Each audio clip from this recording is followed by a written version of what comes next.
Здравейте, казвам се Аделина Иванова и съм брокер в офис Орлов мост, град София, на агенция Мирела. Тук до мен са моите клиенти Пепи и Хриси.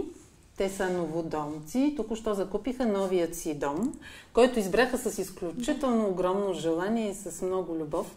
И ако можете да ни разкажете как се чувствате? Аз се чувствам много развълнуван, защото само за около един месец или няколко седмици време успяхме да изминем трудния и бих казал тежък път от това да си сам в, да го кажа така, ако мога, джунглата на недвижимите имущества и да търсиш какво искаш, до това да срещнеш точните хора на точното място по точното време и с тяхна помощ само за няколко седмици вече да се чувстваш у дома си в ново жилище, каквото си търсил и просто всичко да ти се нареди неочаквано добре и неочаквано по-лесно, отколкото си правил първоначално сметка, така че съм много щастлив. Беше един много изнервен ден и съответно като трябваше да се срещнем, бяхме обиколили цяла София, пък закъсняхме, пък тя ни чакаше с собственика и ние бяхме стресирани, че виждате ли жената ни чака.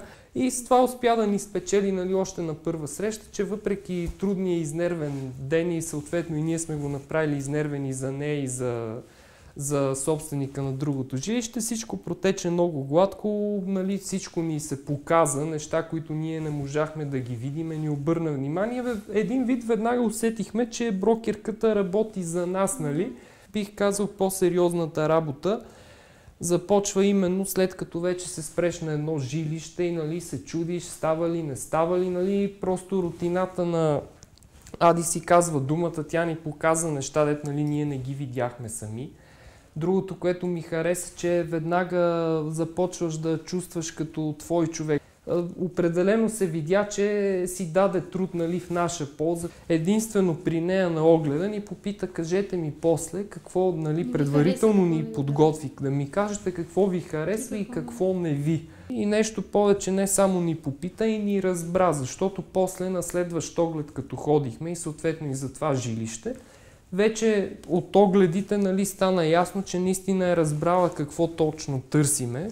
И с Йоанка ни бяха подготвили апартаменти, които наистина ни отговаряха на интереса и на потребностите и на възможностите и просто спрях да търся, а само поглеждах линковете, които ми изпращаха и така стана. Друго нещо, което не мога да спестя и силно ме впечатли, че от всичките агенции, с които се бяхме свързали, а те бяха поне 7-8. Но само в Мирела ни се обади една ваша колежка да ни попита надълго и на широко какви са ни отзивите, какво ни е направило добро впечатление. Да, от Ади, от Йоанка, има ли нещо, което не ни е харесало, някакви нещо препоръки въобще и си личеше, че жената не просто си върши работата с 2-3 изречения да отбележи, че ни е записал, ами ни попита наистина веднага ми стана ясно, че доверието е на лице и просто всичко си дойде от само себе си. Разбрахме, на всички ни направи впечатление.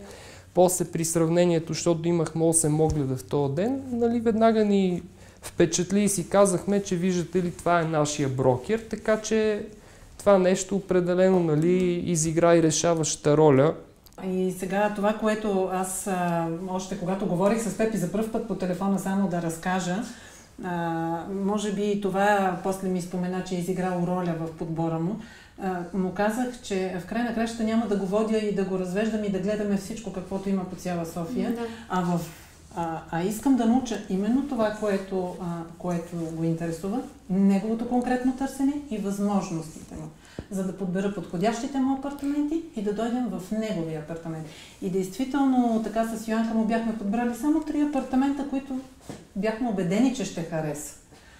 И така се и получи. И тяхната задача допълнително се усложняваше от факта, че освен мен има и 2 госпожи, едната и майка ми, които също имаха виждания и беше, представям си колко трудно им е било да ни угодят, всеки едно му харесва, друго не, но в крайна сметка наистина се получи, струва ми, с оптималния резултат и успяхме да намерим точно това, което търсехме, като площ, като цена, като разположение, нали, като обзавеждане, понеже нашите претенции като за 3 души не бяха въобще лесни, така че успяхме наистина да си намериме благодарение на тях идеалния имот. Но и другите си струваха. Просто това беше добре, че не сме гледали някакви такива, които да не ни отговарят, да няма смисъл.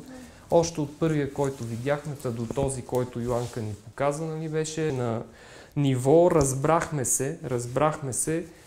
Просто съдействаха ни сигурно и в неща, които, нали, са извън техните задачи и въобще работи, които... Имаш предвид попълването на платежните в банката ли? Това, всички тия неща, връзки, комуникации, нотариуси, нали, просто такова усещане имам, че даже повече сте ни помогнали, отколкото това, което, нали, ви е по задължение и въобще като част от работата. Аз си мисля, че като има нещо хубаво, което трябва да се каже, е редно, нали, да се каже както си е. И това, което трябва да отбележим накрая, е приключването и финализирането на сделката. В 11 часа ни беше изповядването. За 2 часа успяхме да направим превода, да предадем владението и сега тук... Много бързо, всичко от наша страна бързо, интересно, поне за мен, понеже и тук не липсваха притеснения, когато има хора на бюра и въобще така наречената бюрокрация, че всичко беше готово, подготвено, проучено от агенцията и нашите брокерки, защото, нали, човек си има и притеснение какъв имот купува, дали е чист, дали утре няма да му дойде непредвидена честитка. Всичко беше проучено, направено. От нас се искаше само да дойдеме, да си прочетеме договора, да си видиме вече готово издадените документи, които бяха направили всичко за нас, да се подпишеме. После ни доведаха с човека да видиме, понеже ние закупихме обзаведен апартамент. И трябваше да имахме съответно притеснение и тук, като всеки човек, нали, на принципа страх лозе пази, дали това седи, дали друго седи. Дали предварителната оговорка е в сила. И това се бяха погрижили нашите брокерки, всичко беше описано, проверено, дойдохме с човека, влезнахме си като приятели, не като някакви съперници, клиенти, продавачи, купувачи. Погледна всичко, погрижи се за електромери, водомери. Просто нашата работа беше само да седиме, да въртиме глави и да се радваме, нали? По един подпис при нотариуса, изключително бързо, изключително лесно. И най-важното с доверие. С доверие. Нито сме мислили сега как ще стане, дали това, дали онова. Просто разбрахме, че това са нашите хора и наистина оправдаха доверието. Меко казано, оправдаха доверието. И сега сме много развълнувани и щастливи, защото ето ми заедно в новия ни дом. Чуя ли някой да си търси апартамент, нали, горещо ще препоръчам както и агенция Мирела, така и съответно нашите брокери. Позволете ми от мое име, от името на колежката ми Йоана и от името на агенция Мирела да ви направя по един подарък. Така, това е бутилка, хубаво вино, специално бутилирано за Мирела и с здраве да ги ползвате.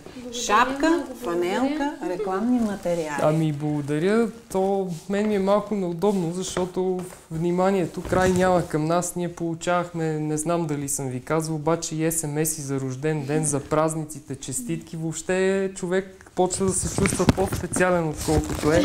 Всеки един клиент на Мирела е специален и вие по същия начин. Тоест, вие ще получавате във връзка с вашите празници SMS-и, ще продължавате да получавате. Ако позволите, понеже ми е абсолютно, вие сте клиенти на агенцията. Крайно, вие заслужавате доста повече от нас жест, подарък и въобще знак на благодарност. Поне тази бутилка вино да поемете задължението с Йоанка заедно да ни гостувате, като се установиме, като се настаниме на една вечеря или на обяд или въобще на една среща да изпиеме поне една бутилка от това хубаво вино заедно. Благодаря много и от мое име, от името на Йоанка, считайте поканата за партито във връзка с откриването на новия ви дом за потвърдение.